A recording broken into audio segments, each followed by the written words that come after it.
occupé, lorsqu'on avait été à Toulouse, Nathalie, tu te souviens, on avait parlé d'Airbus Industrie et de Blagnac, bien sûr. Eh bien, Bordeaux aussi, c'est une ville d'aviation. Bah oui, juste à côté de Bordeaux, l'aéroport. Mérignac, bien évidemment. Non, mais c'est l'occasion de rappeler que la France est un pôle d'excellence et de compétitivité dans l'aéronautique. L'aéronautique, c'est le premier secteur des exportations françaises, devant l'agroalimentaire et devant le luxe. Ce qui montre à quel point que les avions et les hélicoptères made in France sont très appréciés. Et à Mérignac, il y a bien évidemment l'entreprise française Dassault Entreprises. Et cette entreprise a la particularité, ils sont les seuls au monde à fabriquer des avions militaires et des avions civils. Alors, en parlant d'avions militaires, on va vous le montrer, là, le tout dernier, le Rafale. Lockheed. Voilà, le Rafale de Dassault, qui est un avion de combat, qui a été développé pour la Marine nationale et l'armée de l'air française. Alors, comment il est né, cet avion de combat?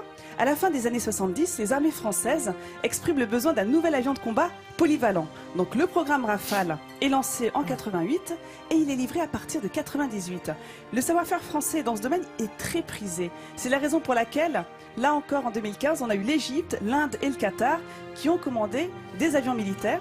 Et il faut rappeler aussi que la France est l'un des seuls pays avec les États-Unis, la Russie et probablement la Chine à maîtriser toute la chaîne de fabrication d'un aéronef. Donc on excelle vraiment dans ces avions militaires, mais également dans les avions civils. Et là, je vais vous montrer un autre avion qui est le deuxième fleuron de cette entreprise, Dassault Entreprises. Alors cet avion, vous allez le voir sortir du hangar, rouler sur le tarmac, avant de prendre son envol. Il s'agit du Falcon. C'est la perle du jet privé. Donc là, c'est un jet d'affaires. Aujourd'hui, on compte 17 000 jets dans le monde entier, tout constructeurs confondus. Donc c'est vraiment un marché qui est en pleine expansion. C'est un business qui est énorme. Les 2 tiers de la flotte sont aux États-Unis, mais les ventes ne cessent d'exploser au Moyen-Orient, en Amérique du Sud, en Russie ou encore en Inde. Alors petite question les amis, à votre avis, combien ça coûte un Falcon 7X, le tout dernier? Très Faut devenir propriétaire. Ça dépend, de Falcon. toute option ou 300 nu? Je ne m'occupe pas de ce genre de chiffre, je laisse mon comptable faire. Dites-le dans le micro, combien vous dites? Moi, je dirais 120 millions. Non, c'est un peu moins que ça, c'est entre 27 et 28 millions d'euros jusqu'à 55 millions d'euros. Oui, avec les options là. Voilà, avec le klaxon qui fait Contrairement à ce que l'on pourrait croire, seuls 5% des propriétaires de jets privés sont des clients privés. En général, 85% sont des entreprises. Oui, c'est une flotte de location en fait. Et c'est souvent de la location, effectivement. Et 10%, les gouvernements. Le gouvernement français, notre président, voyage également en Falcon.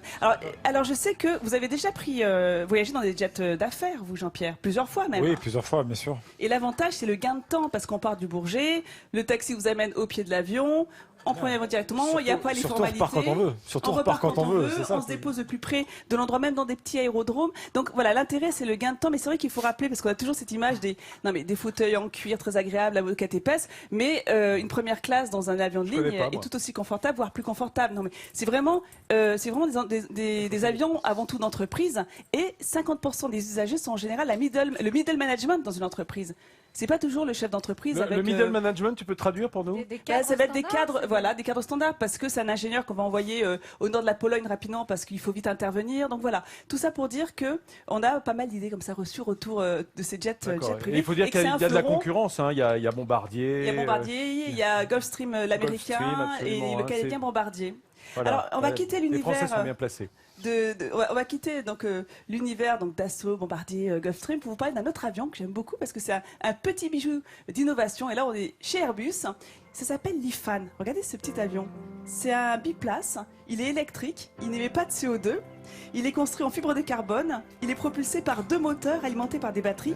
Ce petit avion peut voler jusqu'à 220 km/h pour une durée de 45 minutes à 1 heure. Et donc Airbus prévoit la production de 60 à 80 Ifan à partir de 2017 et envisage aussi des appareils hybrides de 100 places pour 2030. Donc tout ça pour vous dire qu'en innovation aéronautique, le Made in France a toujours un coup d'avance. Voilà. L'excellence française aussi dans les airs. Alors, je dirais que dans le jeu des 7 familles Dassault, c'est moins les avions qui t'intéressent que les personnages politiques, notamment grands capitaines d'entreprise que sont les Dassault, Anna. Oui, non, mais il y a quand même un truc, c'est que le Rafale, il faut le dire, c'est que c'est un enjeu politique, la vente de Rafale, quel sera le président de la République qui vendra le plus de Rafale. c'est un des arguments, si vous voulez. Ah bah ouais. Et donc Hollande, il faut que parce que c'est un avion cher. Parce que c'est un avion très cher, sur le plan technique, c'est merveilleux, mais c'est très cher. Et que diplomatiquement, si vous voulez, le chef de l'État, quand il se déplace à l'étranger, avec le ministre de la Défense, eh ben, il essaie de vendre des Rafales. Et entre Hollande et Sarkozy, eh bien, c'est Hollande qui en a vendu le plus. Et il a décroché le contrat du siècle avec les sous-marins également, tout récemment, les 12 sous-marins pour l'Australie. Un petit mot sur le Rafale, puisque l'escadron Rafale est sur la base aérienne de Mont-de-Marsan et il y a les pilotes et les mécaniciens du Qatar qui vont arriver à la fin de l'année pour se former sur la base aérienne de Mont-de-Marsan et se former à ce Rafale. Voilà, c'est alors ce Rafale, si vous voulez en acheter un ou deux, il n'y a pas de problème. Hein.